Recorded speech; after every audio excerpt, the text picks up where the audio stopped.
Some people train jiu-jitsu for a season, others dedicate their lives to it. Today we're introducing a man who's poured decades in the art and continues to inspire on and off the mat. Sean Nuzzo is a longtime practitioner and a black belt under the legendary Megaton Dias. His journey in jiu-jitsu has been shaped by years of hard work, discipline, and an open mind for learning at the highest level. I had the chance to meet Sean personally through Gracie University, and I was immediately struck by his professionalism, his humility, and his passion for spreading jiu-jitsu to as many people as possible. In this episode of Kumite Lifestyle, Sean brings a wealth of knowledge about training, teaching, and what it means to live the jiu-jitsu lifestyle. From his personal journey on the mats to his role in helping others grow, Sean is proof of how jiu-jitsu changes lives. So get ready, because this conversation is more than just about techniques. It's about mindset, dedication, and carrying the values of jiu-jitsu into every part of life. Let's dive in with Sean Nuzzo. All right, guys, welcome back to another episode of Kumite Lifestyle. Today we are joined by none other than Sean Nuzzo, and Sean is someone that I've met through the martial arts, but more specifically, Gracie Jiu-Jitsu. So we'll kind of talk about that, and I feel like Sean has a really incredible story. He's been doing jiu-jitsu now for a long time, and even things that maybe I might not know about Sean, hopefully he can bring that to the to the forefront. So Sean, just to begin, thank you for being on the show, and how you doing today? Great, bro. Thanks for having me. Appreciate it. I look forward to our conversation. Of course. So let's just start with jiu-jitsu, because I see you rocking the amazing Gracie Jiu-Jitsu shirt and your belts Yeah. in the background. So when did you start martial arts? So let's kind of backtrack. Martial arts, I guess it depends if you consider wrestling a martial art, because I wrestled as a kid Oh, it for a is. few years. We have junior high school where I grew up in Washington State. So junior high school wrestling. When I got into high school, I stopped doing it a bit. I got kind of channeled into golf, and I got obsessed with golf. But so I wrestled a few years when I was younger. Started training jiu-jitsu specifically in like the beginning of 2007. So 2006, I asked for a gi for Christmas from my mom and dad because I knew I was going to start jiu-jitsu. It's a Nice. long story of whatnot, but I got injured playing indoor soccer. My knee was bothering me. And during that time, I started watching the Ultimate Fighter show on TV. And I think it was like the Kendall Grove era, Ultimate Fighter. I think it might have been Tito Ortiz, Ken Shamrock. And I remember sitting there kind of rehabbing my knee, trying to get back into soccer. And I told my fiance at the time, I said, hey, I want to start this stuff that I'm watching right here. She's like, you're not going to go do cage fighting? I'm like, absolutely not. I was like, but that jiu-jitsu stuff, I remember Hoist Gracie back in the day. I had these little memories. And so at the time, I had an injury in my elbow just probably from golf or whatever as a kid.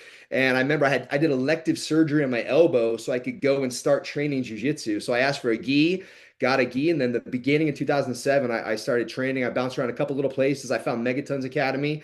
I remember Wow. the first day we did 100 push-ups, 100 sit-ups, 100 squats, and I'm like, this is it. I love it. And it's been just an obsession since then. So That's awesome. And you mentioned Megaton. So for those that don't know who Megaton is, who is he? From a yeah, jiu-jitsu yeah, sense, because yeah. he's a big name in Megaton. the jiu-jitsu world. He's a character for sure. So Wellington Diaz is his real name. I don't think anyone knows his real name, but it's Megaton. That's what he goes by. Yeah. He's an OG in the jiu-jitsu world, sport jiu-jitsu, die hard. His nicknames like the Last Samurai, the Blackest of Black Belts. He's just a hardcore competitor. I think he He's made still it like competing too, right? he's still all the time, bro. He Yeah. travels. He'll drive to Texas to go compete in an adult division to pick up points to still qualify for the adult world. So he's Wow. obsessed with competing. That's his life. He said he's like, I'm gonna die on the mat. So Megaton, hardcore competitor, amazing inspiration in that regard, and just just a one of a kind for sure, bro. That's awesome. And you started with Megaton, correct? From Yeah, I got all understanding? my belts, white through black belt, all my up to my third degree, everything I've gotten through him. So I was with him from 2007 to 2012. In 2012, I was a brown belt, so went white to brown in that amount of time. I moved to South America, and that's a whole different story. But I moved to South America down to Peru, and I started training with a group of guys down there, a bunch of young guys, and they were a Novo União offshoot affiliate, and I trained with them for 4 years when I was living in South America. Came back to the US, obviously through Megaton the whole time. He actually came down to Peru and gave me my black belt when I Wow. was down there. So yeah, white to black all the way through with Megaton. But I have other people that also influence my jiu-jitsu that I'm very thankful for. So, and then, obviously now you and I know each other through Gracie University. And so from that perspective, as an older guy, getting up there in age, working on the business side of jiu-jitsu and running an academy, Henry and Huron, I've obviously had an influence on that. So Sure. And so going back to your early days of training, what was that like? Because I hear a lot of awesome stories about yeah, the old days and what that yeah. was like, but I want to kind of just like from your perspective, and especially training with someone like Megaton, Yeah. kind of break that down for us. Man, I feel fortunate. I definitely wasn't like the first wave of guys or maybe even the second wave, but I look back to how things were when I started '07 versus where they're at right now. It's a whole different world. I mean, YouTube wasn't even really a thing back when I was training. If I wanted more information on techniques, I had to go to Barnes and Noble and get a book, or I had to order like a DVD set off of Budo Videos to watch or something like that. Netflix, and I get the Pride fights. They mail me the DVDs from Netflix so I could watch old Pride fights. But yeah, the training was crazy, man. It was a generation where tournaments were a thing, but it was like here in Arizona, we were fortunate because Gustavo Dantas kind of had his like tournament series that he would do. He's a Novo União guy, really big in the jiu-jitsu world down here in Arizona and really in general. But he would have quarterly tournaments. So we were fortunate that we had decent tournaments here every quarter in Arizona. And we were also fortunate that the shift of the IBJJF scene had transferred from Brazil to California. So we were lucky that we could go over to California 6 hours away and compete at the Mundials, the World Championships, or the Pan Ams, or the U.S. Nationals. So for us, it was a really big kind of competitive environment. Megaton was the competitive competitors even back then. And so our training was it was geared towards that. It was 2 hour classes. The first hour was like body weight, calisthenic, beat you up, break you down. And then we did judo, king of the mountain, like hardcore, like stand up, grappling. And then we do a few techniques. Then we hit the ground. We spar for 45 minutes. That was a normal class. On our scheduled classes, Megaton was always a guy that he would have day classes. He called it comp classes, where you basically just come in and you set the clock for 7-8 minute rounds and just spar for an hour, 2 hours. And that grew to where it was like we had people come from all different academies to visit and hang out and come train at those classes. People come in from town from Brazil. We'd have Davi Ramos and all these different guys would come in to get ready for tournaments. And they drop in and train with us on their way to California, for example. And so a lot of just really good hardcore training. There's times when we'll have 10, 12, 15 black belts on the mat amongst the browns and the purples and stuff like that. So the training was really hard. But I kind of liked it. I was, 27 to 32 at the time when I was doing a lot of that.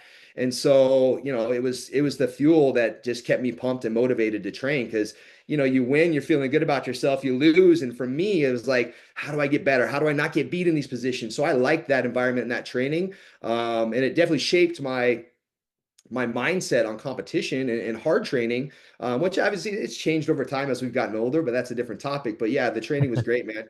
I loved it. And it fit really well with the wrestling culture and kind of the athletic background I had, where it's just like, put your nose down and grind. You wake up sore and tired. It is what it is. Go back and do it again. And Megaton, he embodied that philosophy, no matter where he's at in his life, how old he is, he's always older than me, obviously, but, he was always showing up to train. There's never rounds that he took off. You know what I mean? So when you're looking over, and he didn't lead by a lot of words, he led by example.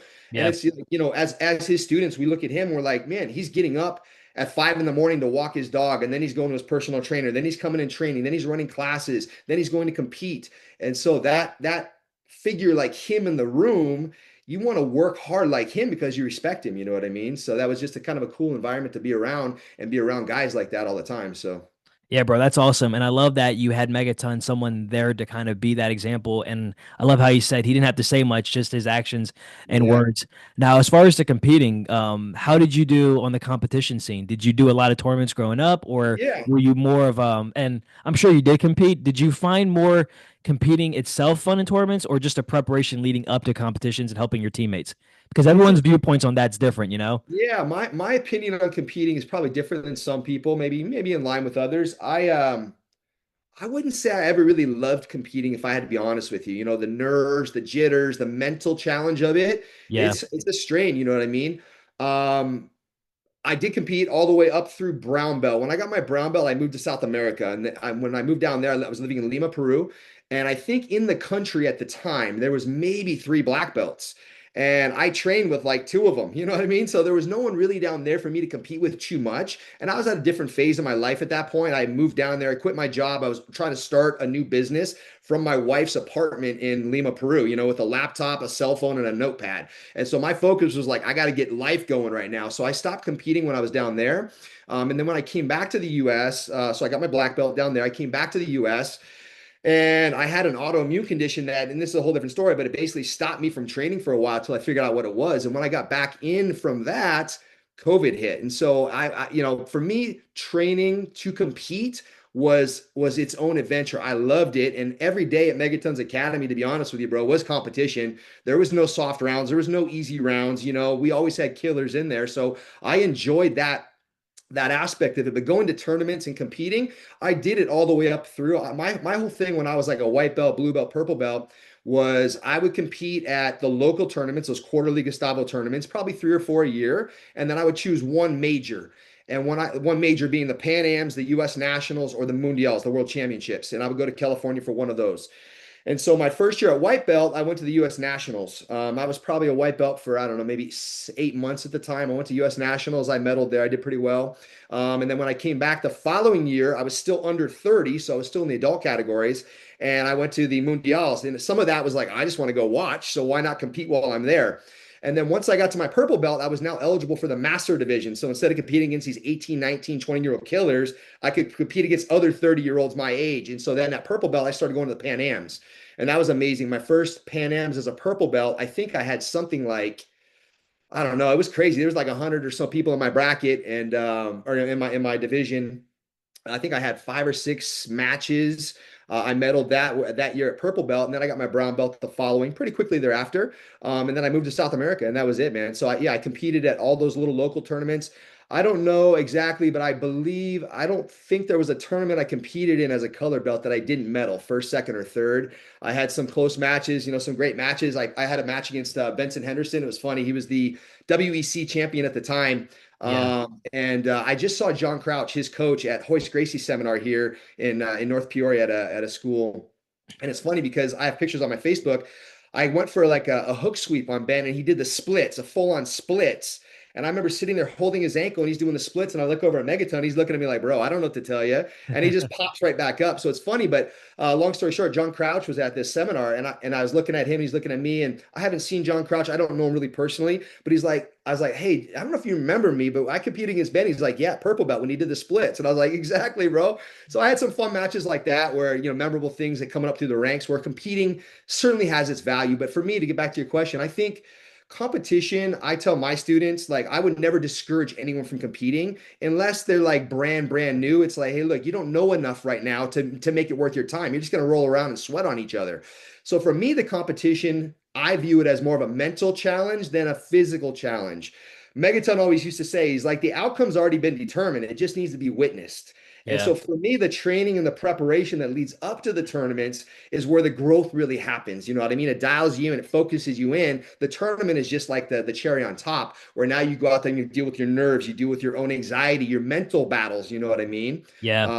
So that's where I see tournaments right now for myself and for my students. I don't have a ton of guys that compete, but the ones that I do, I support them 100%. You know what I mean? And but I have those conversations with them. Like, here's what you're going to get out of it. Here's my ideas and thoughts on competition. And if it's something that you want to do, for all means, I'll support you. But keep in perspective, what it is and what it's going to do for you. So Yeah, and I think because you came up through that competitive background and now you run an amazing CTC in your area and having gone through the Gracie University curriculum, which I want to kind of deep dive as well. But before I do, I wanted to kind of get your input on just for a moment bell promotions and the only reason why I'm having this specific question asked because I see sometimes on YouTube, Instagram, and all these like clips where people they win at tournaments and then they get a belt promotion. So how do you feel about that? And when do you feel, because I know it's all arbitrary, bro, at the end of the day, it's all based on yeah. opinions, but what is your opinion on belt promotions and when should that be administered? And you know what I mean? So like, I'm just Yeah, curious no, I on get that. it. My opinion certainly has changed now that I own an academy. I run an academy. I'm around other people, kids. That's a whole different topic. Sure. But yeah, you're right, bro. I mean, I was one that came up myself, athletic, picked up jiu-jitsu very quickly. I went from white to black belt in just under 7 years. And a lot of that was because I competed all the time. A lot of that was because I was just hours and hours and hours and hours on the mat, but things came pretty easy to me. And so I could see that side of it where someone like me, you wouldn't want to say, hey, you need a minimum of 10 years to get your black belt because was I black belt level when I got my belt? I would say yes. I mean, my instructor felt that and he is who he is, you know what I mean? But there's other people that if just because you go out and win a tournament, I don't think it means you're ready for the next belt. Yeah. Because you see a student, I had a student, for example, the guy's like 6'3", 240, just rock solid muscle. He could jump over the wall. You know what I mean? He's an athlete. He's a freak. Just because he's been training 3 months and goes and wins a white belt tournament doesn't mean he's a blue belt. It means he's athletic and he used those tools to play that game of jiu-jitsu to win. You know what I And the mean? caraber of his opponents might not have been. Correct. Yeah. Correct. 100%. There's a lot of those factors that go in there. And I don't think attendance necessarily is the best parameter for belt promotion either. I think it's a combination of attendance, because you got to, I tell people all the time, yeah, we keep track of attendance. People are like, oh, you promote based on this. No, we don't. I don't know anyone that doesn't need to show up that's going to get promoted. You know what I mean? Even Yeah. IBJJF, the governing body of jiu-jitsu that is out there in the competition world, there's minimum requirements of annual time that you have to be to get promoted. It's just that we go even more granular where we're at, that it's not years, it's hours on the mat, which I think is more important, because I can train twice a day, 5 days a week. And, the number of days I've trained is just condensed because I'm doing it so much more frequently than someone that comes twice a week for 5 years. So Yeah. point being is, I think it's a combination of time on the mat. There is going to be a factor of athleticism, but you're going to peak somewhere. Everyone's going to peak at what their ability is. Who is to say that a 65-year-old guy that is the maxed out of their ability can never get a black belt? I don't agree with that. I see my instructor, Megaton, who, again, I go back to as my reference point. We had a gentleman, I don't remember his exact age, because, when you're younger, age isn't really, you don't have a perspective of age, you know what I mean? But this Yeah. gentleman, I would guess he was probably in his 70s. He was a dentist, and he's in a hardcore competition room. He's smart about picking his partners. He's the max of his ability, and he received a black belt. You know what I mean? And so if I'm a purple belt 25-year-old kid and I go out and strangle that guy, am I going to say, oh, he's not a black belt, I'm a purple belt, I shouldn't be able to beat him? No, that's not the fair perspective. So it's a Yeah. tough one for sure. I like the way that we do things at Gracie University, CTCs, in the Certified Training Center world, where it's like, look, as a black belt instructor, I have my students that go up through white belt based on how much are they showing up. I'm looking at them, what's their proficiency level in the foundation of jiu-jitsu. And then when they start sparring, I need to look and make my own determination. How well are they able to perform those techniques to their ability with resistance in that environment? You know what I mean? And Yeah. there's no right or wrong answer. I also don't believe someone that, hey, can you do these 100 techniques? And if you can, you get a belt promotion. I don't believe that, because those are almost like katas in some regard. Because when you start stress testing it, the timing element's critical. What I teach my blue belt, I taught a tripod pass this week. I'm teaching them the same tripod pass I use, but it may not work for them. And the only difference is it's the timing of it. So that can only be done through the stress testing and the sharpening of the sword against someone that's giving full resistance. So there's Yeah. all of those things that need to factor in. So at some point, there has to be some discretion of someone that says, look, to me, this is what I feel like your max ability is, and you're ready for that next belt because you put the time in, you've put the effort in, and your ability is reflecting in that. So I love it. It's all arbitrary, man. Like I was saying, and I love your perspective on it. And I think you gave an amazing breakdown, because I've heard things quite similar. And my instructor, Howard Steele, kind of breaks it down almost in the same light. But yeah, but at what point though, Sean, do we just, I don't, I hate to say just give a belt. So imagine you have a student that's there all the time. They're training. yeah. They might not be technically good, but they're showing up. They're consistent.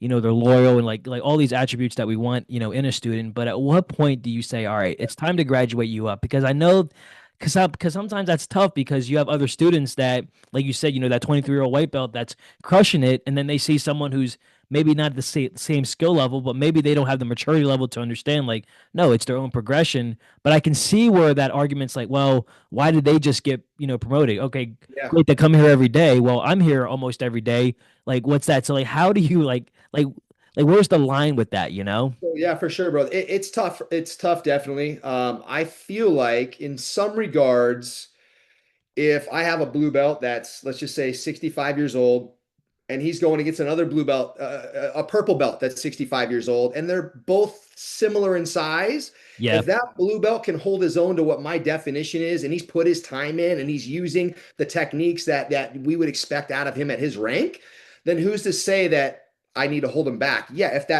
that upper belt is 25 years old and he's 65, I would expect that guy to not be able to perform as much.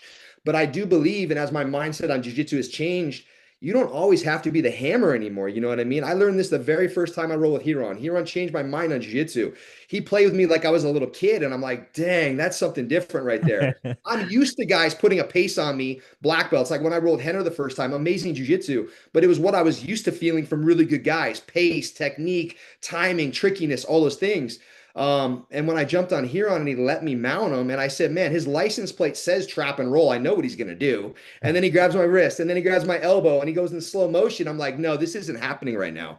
That to me was like a whole different thing. You know what I mean? So, Yeah.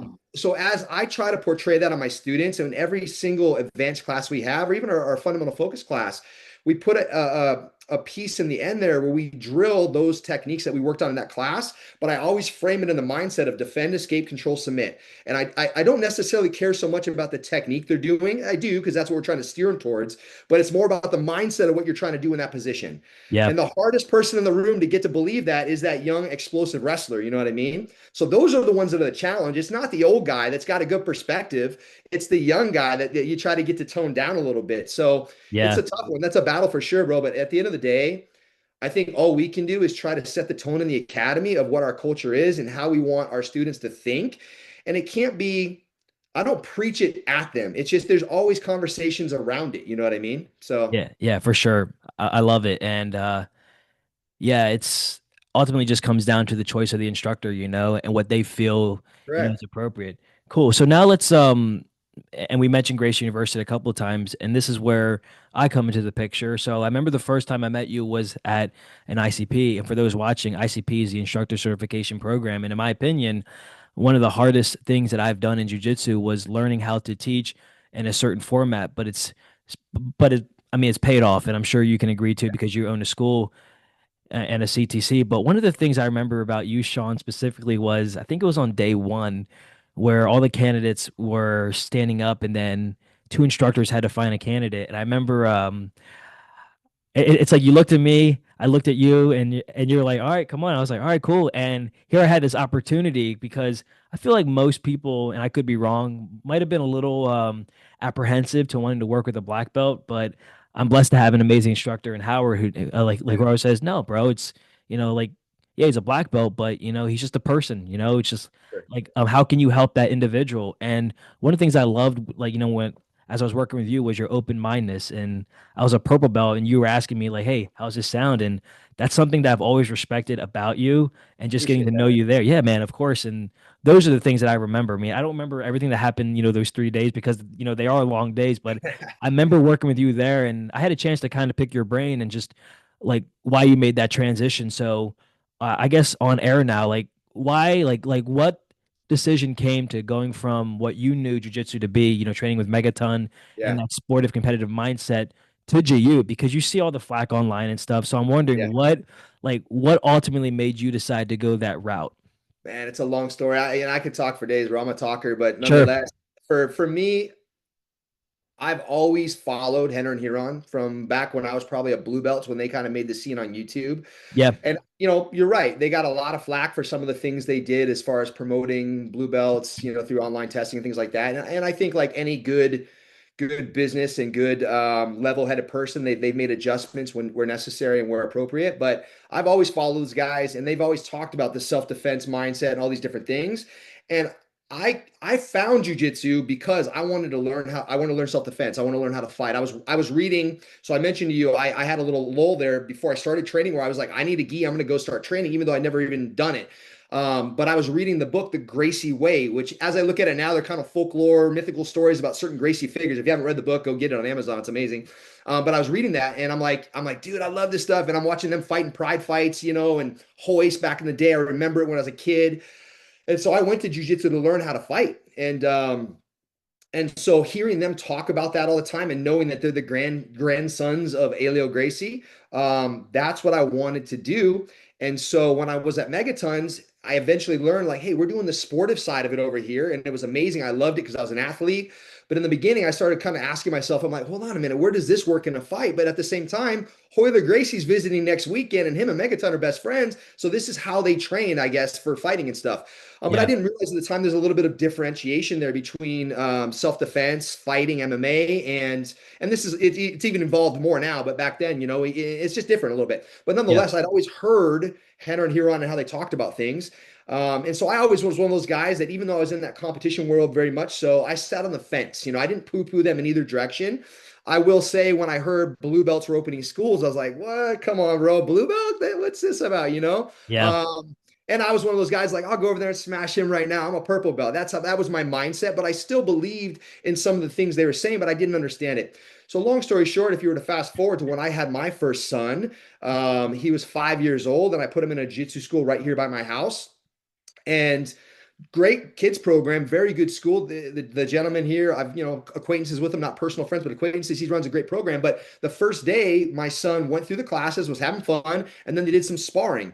And I, not being around a lot of kids, just expected kids to be like me, where it's like, yeah, let's get after it. But my son is not wired like that, my oldest son. And so that when he started sparring on the mat, his eyes start watering up, and I'm like, oh no, bad experience. And so I took him out of the environment because I really want, like any jiu-jitsu dad does, I want my son to be in love with jiu-jitsu like I am.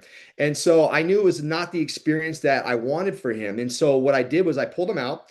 And then I would start training at Megatons, and I would take him down there with me and let him sit on the edge of the mat or play with his toys or read a book while I'm sparring. And I remember in the beginning specifically, he would sit there and ask my wife, like, what are they doing? He didn't understand the context. He's like, Dad's fighting with this guy, And eventually, after a while, he became numb to it because he became accustomed to it. And then kind of the COVID era hit, and I had a couple buddies who are like, I want to learn jiu-jitsu. And for me, selfishly, they were going to be my grappling dummies. And we were literally training jiu-jitsu, bro, on the AstroTurf in my backyard in the middle of the summer in Arizona. You know what I mean? Yeah. And so my boys around that all the time started getting comfortable. And then my oldest son eventually said, hey, Dad, when can I do my jiu-jitsu again? And I said, okay, bud, that's what I was hoping to hear as a dad, And I said, but I got to find the right school for him. And I've heard Henner and Huron talk about Gracie Bully Proof and how it's, this more anti-bullying stuff for kids. And I thought that's the introduction that I want to have for my son. And to be honest, I don't care if he competes. And I'm looking at him as the mentality I can see in him. He's not going to be a kid that's going to want to compete. And so long story short, I just went on Google and I found Adam's place down here, Gracie Jiu-Jitsu Phoenix, amazing school. And I walked in and I put him in their summer camp. And my son came back at the end of the summer camp, 3, 4, 5 days. I don't remember what it was. He's got a certificate. He's sitting there smiling. I'm sitting there as a dad looking at him. I'm getting a little watery eyed. Like, it was an amazing experience. So shout out to Adam and his crew. They made it fun for him. Yeah. And I'm like, I'm gonna enroll him. Unfortunately, Adam's schedule didn't work with us for how far we live, but I found another school, Gracie Jiu-Jitsu Glendale, with Greg Malloy, and I put my son in there right away. And as I'm doing that, I'm watching Adam teach and I'm watching Greg teach. Adam was a purple belt, Greg was a blue belt, and I'm like, man, these guys are phenomenal instructors. Like, I'm a black belt, I know what I do, but I can't communicate it very well because I've never really been forced or taught how to teach. And so long story short, I took one of my private students that was a little bit older, and he's like, bro, I can't go to Megatons. It's just too hard at training. I'm like, I get that. You should go over to Gracie Jiu-Jitsu Phoenix, try it out. And for me, it was a little bit of a plant. I wanted to see what was going on, And as I'm watching it, I'm like, man, I really like what they're saying. And I like how they teach. And so then I found Henner's Business of Jiu-Jitsu videos on YouTube, and I started watching them. And I'm like, this makes perfect sense. As a guy that does business and I have some businesses, I'm like, this makes sense. And I pinged Henner on Instagram. I'm like, hey, I like what you're saying, bro, but I don't understand. Do you guys spar? I don't get it, because it's always combative, self-defense. And I remember he's like, what's your phone number? I texted to him on Instagram, and I didn't expect any calls. And I was doing a private in my garage, and I get a phone call. It says R. Gracie with a Los Angeles, area code. And I'm like, what's this? And I answer. He's like, Sean, what's up, bro? This is Henner. And so we start talking, and he's like, any questions or concerns you have, ask him. And I start talking to him, and he's like, better yet, come out to GU, come out to Torrance. I'll give you the keys to the castle, look around, ask questions, do what you want to do, and see what you think about our programs.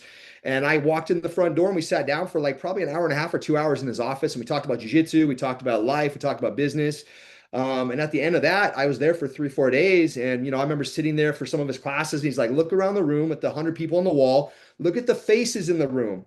You see the diversity of young, old, short, whatever, all these diversity of people. And he's like, that's how you have a successful academy. And so long story short, man, I went there and I came back and I was like, this is, and as I mentioned before, roll with Henner, roll with Huron. And I said, this is a different kind of thing, a kind of jiu-jitsu that if I'm going to open a business, this is the direction that I want to go, because there's sports schools on every corner and my name is not going to garner a lot of students. But the Gracie name that I want to get on my wall, and the foundation of the business and the curriculum and the mindset of self-defense, that's what I really liked. And so, long story short, bro, that transitioned my entire thought process of, I want to get better for me and be selfish as a competitor, as a jiu-jitsu practitioner, to like, I want to selfishly be a better instructor. And Yeah. in that, I didn't realize what would come of that, which is the fulfillment of helping other people.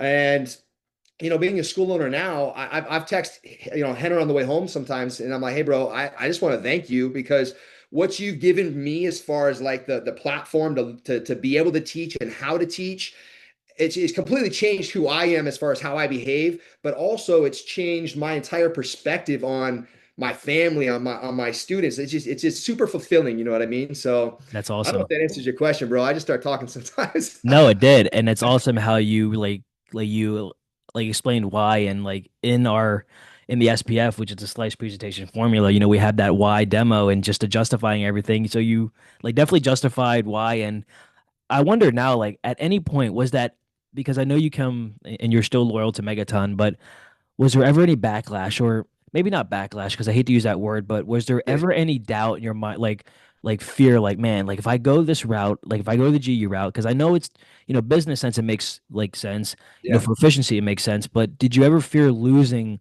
people that you already established connections with through Yeah. jujitsu, like maybe more Yeah. importantly Megaton, like how did that Yeah. conversation ever come up?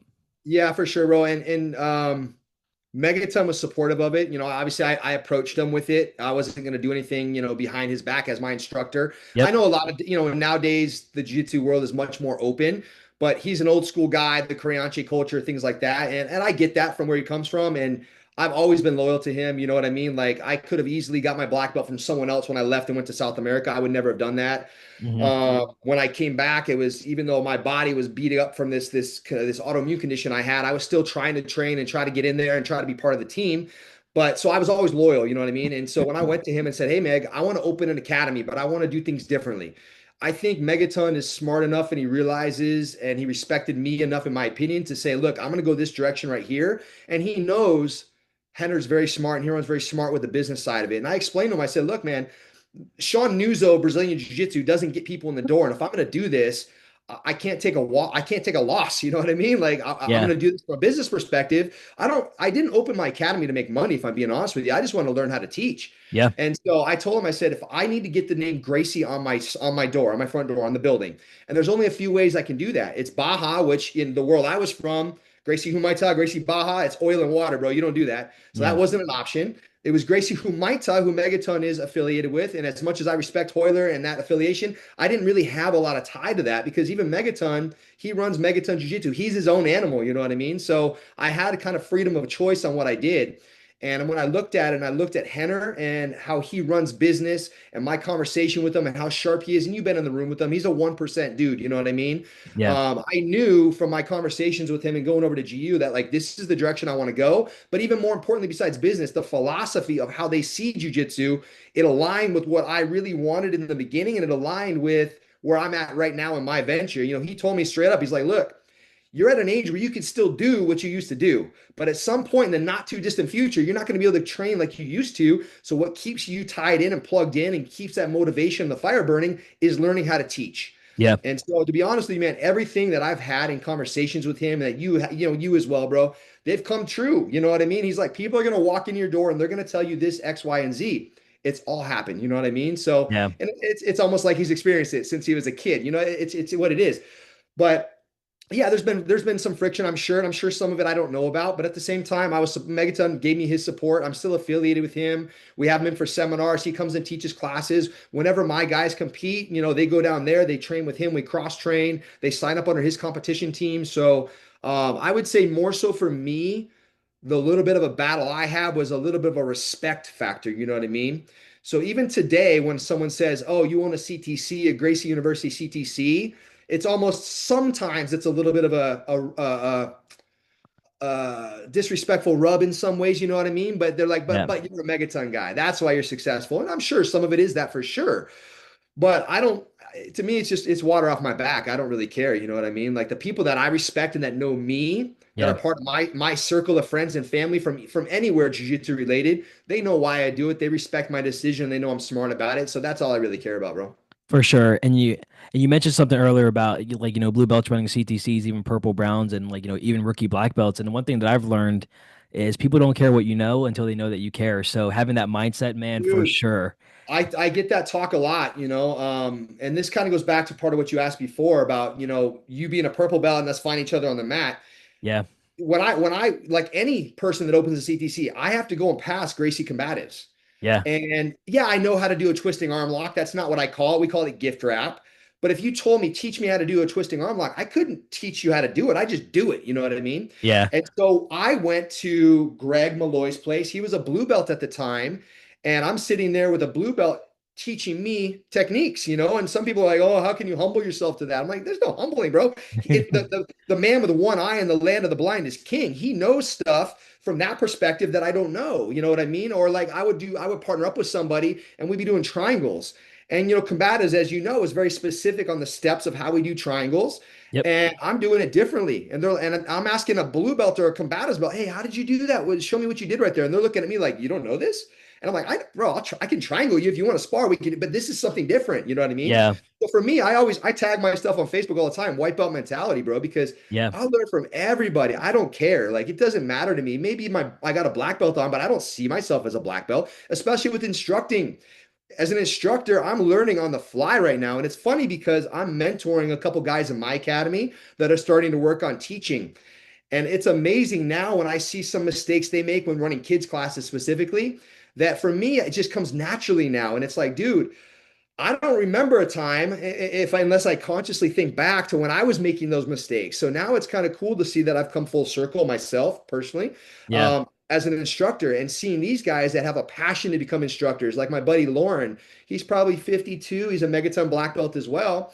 And he quit jujitsu because his body, it was done. He couldn't do it anymore, And when I opened an academy and I had a partner, if you probably remember Cecil, Yep. we partnered when we opened our academy. Yep. We were all good, we're all friends. And we called Lauren up. We're like, hey, bro, you think about jujitsu coming back? He's like, I can't do it. We're like, hold on, come see how we do things. And now he's back on the mat, plugged in, loving this new venture of teaching.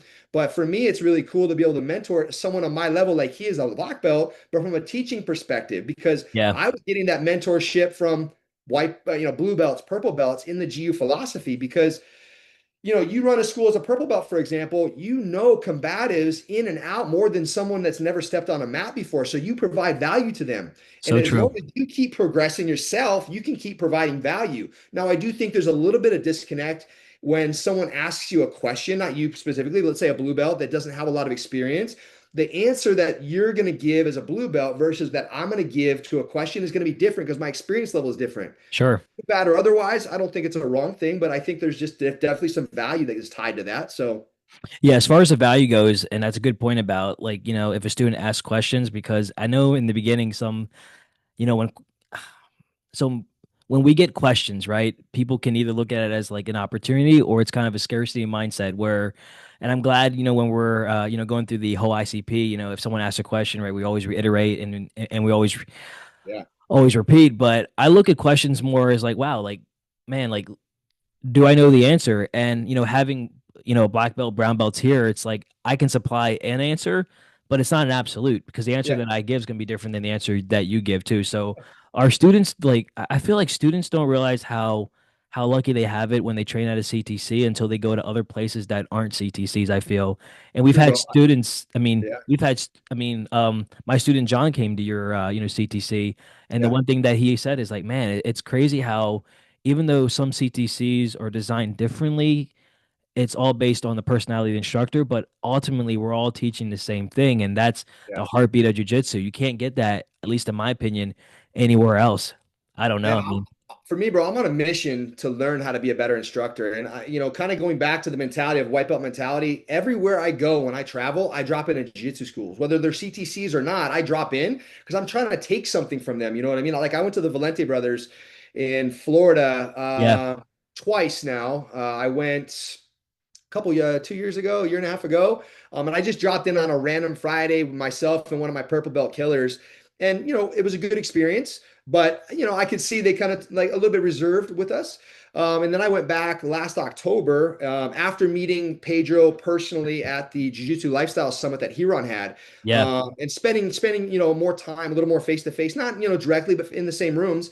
And I said, hey, I'm going to come visit you next week, and I want to hang out for a week and see what you guys do, because I respect those guys in their kind of channel of jujitsu. You know what I mean?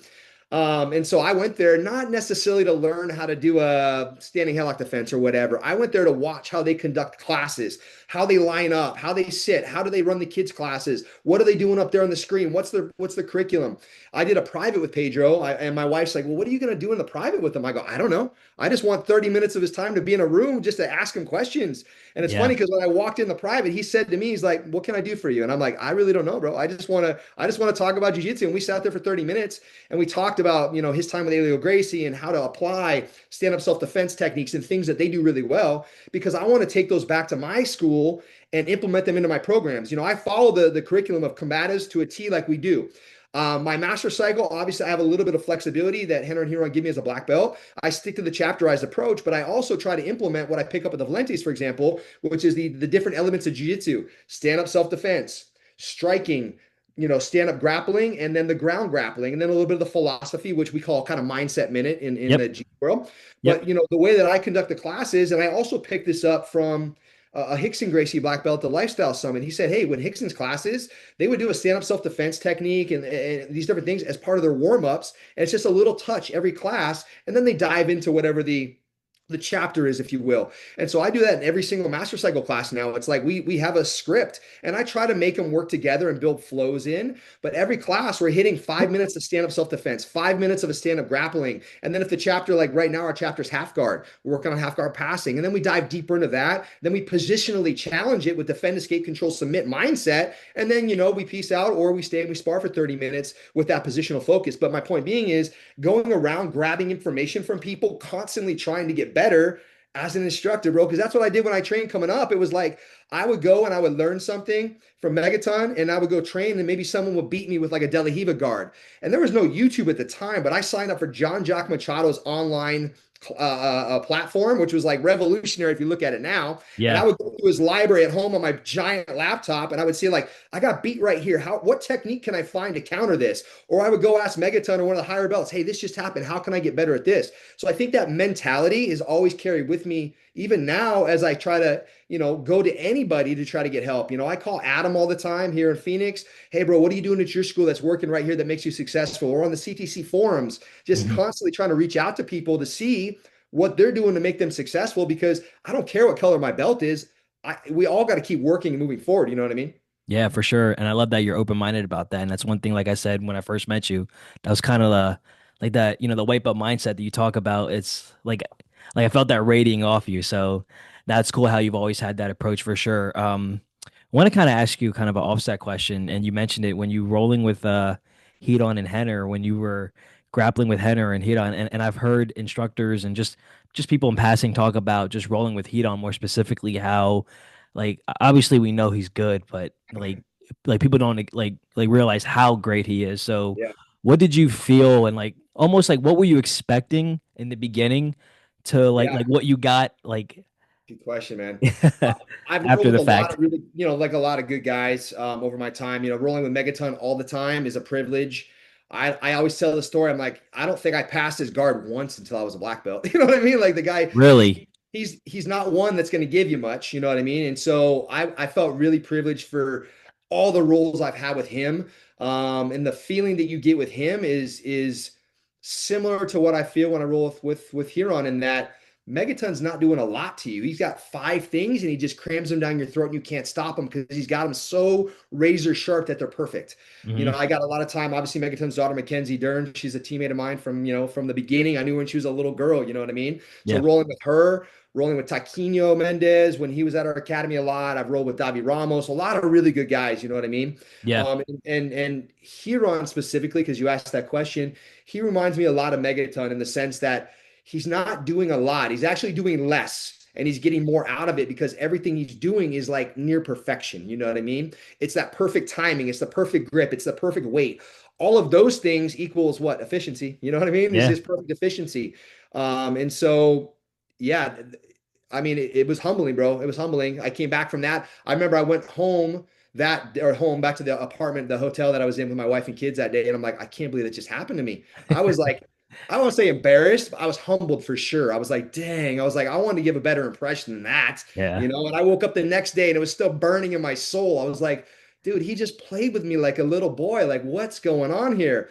And But what did but you yeah, do? so Like, I mean, what were you able to do in the grapple? Like, it, nothing, nothing. He just let me pass his guard. He let me mount him, boop, trap and roll.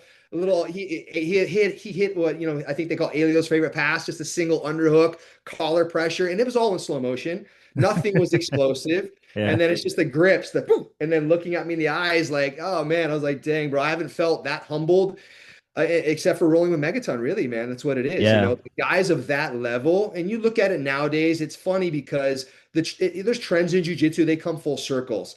I was watching the CJI a couple weeks ago, and Giancarlo Bidoni, Yeah. there was a little interview snippet there, bro. I try to take gold nuggets everywhere, and he was talking. He's like, our philosophy here, John Danaher's philosophy, is control leads to submission. And I'm like, Bro, that's funny. familiar. Literally, yeah, literally, that's what we talk about. And it's funny because you look at Gordon Ryan as he's gotten older, he's talked about, hey, I'm less explosive than most guys, but I get positionally better. I get stronger contractually. You know what I mean? So all these different things, that mindset is exactly what I felt for so many years rolling with Megaton, and it's what I felt rolling with Huron. And Henner does the same thing, but he's a little bit more athletic and flashy, you know what I mean? So, and as you know, they're up there in front of the stage together, the yin and the yang of it's hilarious. Yeah, it is. But yeah, it's that feeling of almost, I tell people sometimes there's sweeps when you're rolling with somebody. There's sweeps where it's like, if I really resist this, I might be able to stop the sweep. And then there's sweeps where you're just like, you laugh when you hit the mat. And you're like, dude, I couldn't do anything about that. That's that little bit of that little 5% difference. For sure. Yeah.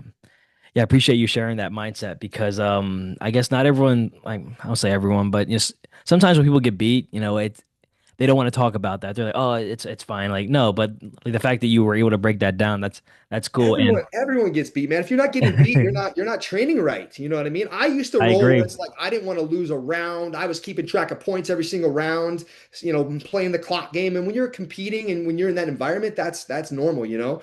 I was just thinking about this on the way home today. It's like I have guys, I'm not gonna like, I got a purple belt kid, a really close friend of mine. I almost consider him like family now. And he's a kid, he's 26, but Yeah. really, really athletic kid, picks up jiu-jitsu fast. He's a killer. Everywhere we go, I travel with him. He's tapping black belts. He's a stud. And when I roll with him, it's like, man, I got to watch my P's and Q's because if he's on full speed, he can catch me. You know what I mean? And so I was thinking about it. We do a lot of staples in my academy, elbow cup, armbar, and the staples, things like that. And he's a big neon belly kind of guy. And so I teach my guys this. And so I was thinking the other day, I just started rolling again against my doctor's orders, 3 weeks out of knee surgery. But I'm just playing on bottom, playing defensive, and I'm kind of letting staples happen. And I was thinking about it. I let one of my guys staple me last night, and he wasn't able to do anything from it. But I let him staple me. Whereas when I roll my purple belt guy, I'm not gonna just let him staple me. If he gets it, I'm not going to necessarily resist it either, because then it presents a new set of challenges. Now it's like, okay, I'm here. Can I defend the arm bar before he gets his heel into my armpit? And that presents a whole different game. So the only way you can get better is losing. You know what I mean? He'll Yeah. catch me in an arm bar, and it's like, okay, what did I learn from that? It's the same arm bar that Henner caught me in last time, where I just maybe didn't learn my lesson yet. So it's like, without those losses, you're not going to grow. Yeah, for sure. I love it. Sh- Sean, before we wrap this up, what else aside from jujitsu, like what else do you have coming up for you or like what's next for you? Because I know you mentioned that you have some other, Yeah. endeavors going on. So anything worth sharing or mentioning Yeah, like in man. your life? I've owned an insurance agency for a long time. I got in the insurance business in 2009. I opened my insurance agency in 2012. So I've got an insurance agency that's been running for a while now. We're successful. It provides a good quality of life for me and my family. But my focus when I opened the Jiu-Jitsu Academy was like, I just want to learn how to teach Jiu-Jitsu. I'm going to be doing it anyway, and that's just going to be part of my lifestyle and fun. But it's turned into like, a business. And it's funny because Henner told me, he's like, bro, you're gonna get pulled in. Just watch. It's fun in games right now, and you're gonna take this seriously. I can see it, and you're gonna be successful. Don't get too small of a place. And as a brand new academy, I got a smaller place, 2,000 square feet, 1,900 square feet, Yeah. and we grew out of it, and so we moved into a larger space in April. So that's been great. It's been a lot of work. Also, I mentioned Cecil Birch and I, we were partners, good friends. But I decided I want to do this full time, this jujitsu thing. And so he's gone off and opened his own academy, and I've dedicated my time now to my academy. So I'm hiring someone on the agency side to take my role and kind of run things. My wife has jumped in. She's doing a lot of work in the academy. It's become a family thing at this point now. It's a place where my boys are hanging out growing up, and I'm treating it that way, that it's a big family venture. Aside from that, one of my good friends, the purple belt gentleman I mentioned, we're starting up a contracting business, general contracting business. So some stuff going on there. I love to travel. That's like my passion, living in South America for a while. I'm going to Hawaii next week. We try to travel as much as we can. So that's all things that I have coming up on the horizon, but it's all built on a foundation of just working hard and putting your nose down, man. I love it. Are you going to hit up any of the CTCs out in Hawaii? Every time I went to Hawaii twice last year to Oahu, and I You dropped got in at Todd Tanaka's place. yeah, he's Again, cool. selfishly watching how he does things because he's an OG. I think he's a fifth degree black belt. You know what I mean? Great dude. I think he's a sixth degree. I Sixth actually, degree. Yeah. I mean, he's a Helson amazing. guy. Old school Helsing guy, great guy, good crew of guys there, all super nice and friendly. I've loved my time dropping in there, the times I've been there. In Maui, we have Luis Heredia Lamau. He's an old school Hickson black belt. At Maui, I think it's Maui BJJ up in like the Paia, I believe is the area. I've been there once before. I've been at Aloha Rolls and Lahaina, which unfortunately burned down during the fires. But I plan on training, probably not what I should be doing with the doctor's orders of taking 6 weeks off. I'm 3 weeks after knee surgery right now, but I don't know, bro. I'll at least drop in and say hi to some people. There's no CTCs on Maui, but I have some buddies there that I've made over the time. And that's the thing about jiu-jitsu. When you travel, everywhere you go, you're making friends. You know what I mean? Yeah, Like there's a guy that I roll with at Aloha Rolls that I just one round with him, and I messaged him last weekend. I was like, "Hey, I'm coming to Maui. Where you at now? Where you training?" Don't know the guy very well, but we're friends on Instagram. And he's like, "Come on, let's come and train. I'm at a different school right now. We'll go hit the river, jump in some waterfalls." And I wanted to go hunt a hog because they have a big hog and boar problem in the islands. And I was like, "Do you know yeah. anyone that does any hog hunting, bro? I want to go hog hunting, Hawaiian style, with a knife." And so he's like, "I can line you up with that too." But yeah, I mean, so jujitsu, like when you travel, that's my thing, man. It's like when I travel, I bring my gi everywhere I go. No ego. I'm gonna go drop in. I got buddies that run schools in Peru, Hawaii, Florida, everywhere I go, man. It's like jujitsu, jujitsu, jujitsu. My travel is built around my training, and it's not even training for anything more than just experience, I- meeting cool people, the community of people that we have in our jiu-jitsu world, like amazing guy, all the CTC people. Thank you. There's one of those things, man, that I didn't realize when I opened an academy is the community of people. And this is what I would text Henner sometimes. I'm like, I feel so rewarded by the people that are in the room, but I never even thought this would happen. I didn't expect it, but looking back in hindsight, of course, you build the right culture, you're going to get amazing people. For And sure. the jiu-jitsu community is full of them. So I love it. I love it, man. And we have a great time with your travels in Hawaii. That's one of the places I've never been to before. oh And man, you got to go. You're East Coast, so it's a little bit further for you. yeah, Well, stop over in Arizona, come train with us, yeah. and then peace out to Hawaii. For sure, for sure.